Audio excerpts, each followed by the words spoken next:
Hello दोस्तों, स्वागत है आपका आपके अपने चैनल दी एग्जाम हेल्पर में। तो दोस्तों, आपका एक डाउट काफ़ी निकल कर आ रहा था। काफ़ी सारे एस्पिरेंट जो है ये कमेंट कर रहे थे कि सर, जो हमारी एनबीएस की रिक्रूटमेंट इस बार निकली हुई है, ठीक है, जिसका जो नोटिफिकेशन है वो 22 मार्च से इसके फॉर्म भरना स्टार्ट हो गए थे। तो इसकी जो ज्वाइनिंग प्रोसेस है, यानी कि जब 22 मार्च को इसके फॉर्म निकले, हम मान सकते हैं कि अप्रैल में इसके फॉर्म निकले हों, ठीक है। 22 मार्च को छोड़ते हुए 8 दिन को काम नहीं करते।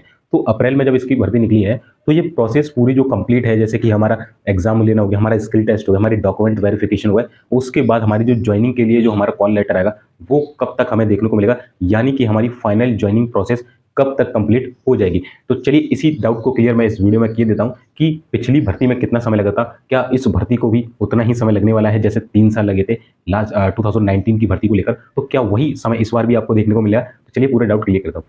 तो देखिए दोस्तों, 2019 की यदि हम बात करें, जो रिक्रूटमेंट 2019 में निकली थी जिसमें मैं सेलेक्टेड था, उसकी भर्ती को डिले होने में जो उसके पीछे का रीजन था, उसको लगे थे 3 साल से भी ज्यादा का समय। बट उसके पीछे जो रीजन था, वो रीजन ये था कि उस समय जब भर्ती निकली, उसके कुछ ही समय बाद यहाँ पर 2020 में लॉकडाउन लगा दिया गया था, और जिसके चलते उसका जो रिजल्ट है वही एक साल लेट आया।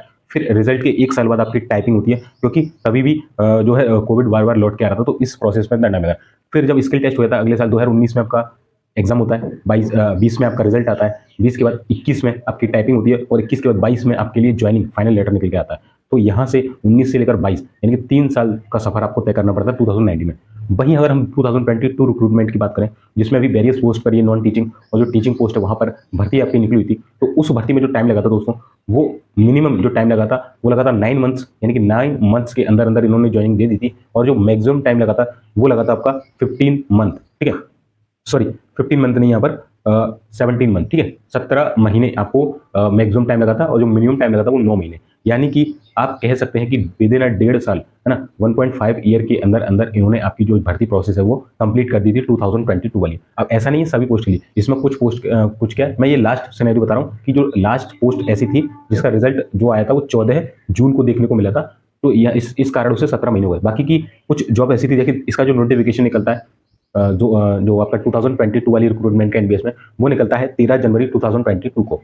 इसके लिए फीमेल नर्स स्टाफ का सबसे पहला रिजल्ट आता है, जो कि आता है आपका 22 अक्टूबर 2022 को, और उसी दिन एनबीएस 2019 का रिजल्ट आ रहा है। सोचिए, 19 का रिजल्ट आ रहा है उसी दिन, और उसी दिन 2022 का भी रिजल्ट आ रहा है। तो देखिए कितना जल्दी फास्ट उन्होंने रिक्रूटमेंट की थी। इसके अलावा इसके बाद जो रिजल्ट आता है वो आता है आपका मैथ्स। और भी रिजल्ट आते हैं, जैसे इसमें lab attendant, MTS, ASO, catering assistant, audit assistant, इनके जो रिजल्ट आते हैं वो नवंबर और अक्टूबर के महीने में ही आपको रिजल्ट देखने को मिला है 2022 के अंदर, ठीक है। इसके अलावा इसके बाद फिर एक रिजल्ट आता है, दैट इज कंप्यूटर ऑपरेटर, जो कि आपका आता है, और मैथ्स हेल्पर, कंप्यूटर ऑपरेटर और मैथ्स हेल्पर, दो पोस्ट का रिजल्ट आता है 20 जनवरी 2023। इसको पूरा 1 साल लगता है। इसके बाद जो रिजल्ट आता है वो आता है जेएसए का, एनडीएस जेएसए का, जो कि 17 अप्रैल 2023 को, यानी कि इस प्रोसेस में कितना महीना लगा, 15 महीने, ठीक है। जेएसए के रिजल्ट को आने में 15 महीने। जो लास्ट रिजल्ट आता है 14 जून 2023 को, जो कि आपका रहता है स्टेनोग्राफर का, क्योंकि स्टेनोग्राफर में स्किल टेस्ट वगैरह होते हैं, तो इस वजह से उसमें काफी प्रोसेस डिले देखने को मिलता है, ठीक है। तो जिन जिन पोस्ट में केवल सिंगल एग्जाम था, उनके रिजल्ट को 9 से 10 महीने के अंदर दे दिया गया, और जिन जिन पोस्ट में स्किल टेस्ट की यहाँ पर प्रोसेस थी,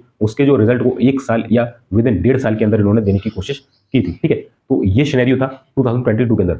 अब हम बात करें कि 2023 की जो भर्ती कंप्लीट है प्रोसेस है वो कब तक हो जाएगी, सॉरी 2024 की जो कंप्लीट प्रोसेस है वो कब तक हो जाएगी। तो देखिए दोस्तों, पिछले कुछ समय से कोई भी आप एग्जाम उठाइए, उसकी प्रोसेस काफी फास्ट होने लगी है। तो हम आशा करते हैं कि जो इसकी प्रोसेस है नेक्स्ट ईयर अप्रैल से पहले पहले कंप्लीट आपकी हो जाएगी। जहां तक है ये इसी साल 2024 में ही इसको कंप्लीट करने की पूरी पूरी कोशिश करेंगे, ठीक है। अभी क्योंकि चुनाव है, तो इस वजह से थोड़ा सा डिले यहाँ पर प्रोसेस हमें देखने को मिल सकती है। बाकी ये आपकी भर्ती इसी साल लगभग ऑलमोस्ट लगभग पोस्ट की कंप्लीट है। कुछ एक दो पोस्ट रह जाएंगी जिसमें स्किल टेस्ट वगैरह, जैसे जेएसए स्टेनो वगैरह की, तो हो सकता है उन भर्ती में थोड़ा आपको डिले, जैसे अप्रैल का अगला जो अप्रैल है 2025, वहां तक का समय भी आपको लग सकता है, बट उससे ज्यादा नहीं लगेगा, क्योंकि रिक्रूटमेंट काफी फास्ट हो चुकी है, ठीक है। तो आई होप आपका ये डाउट क्लियर होगा। इसी तरीके से कोई भी और आपका डाउट है तो नीचे कमेंट कर देना, मैं उसको अगली वीडियो में जवाब दे दूंगा। बाकी की जो मैंने आपसे वीडियो के लिए बोला था, वो वीडियो आपको जल्द देखने को मिलेंगे, स्टडी वाले, है ना। 5 अप्रैल तक अपडेट कीजिए, ठीक है। बाकी वीडियो अच्छा लगा लाइक कर देना है, चैनल पर नए सब्सक्राइब कर देना। मिलते हैं फिर नेक्स्ट वीडियो में, तब तक के लिए जय हिंद, जय भारत।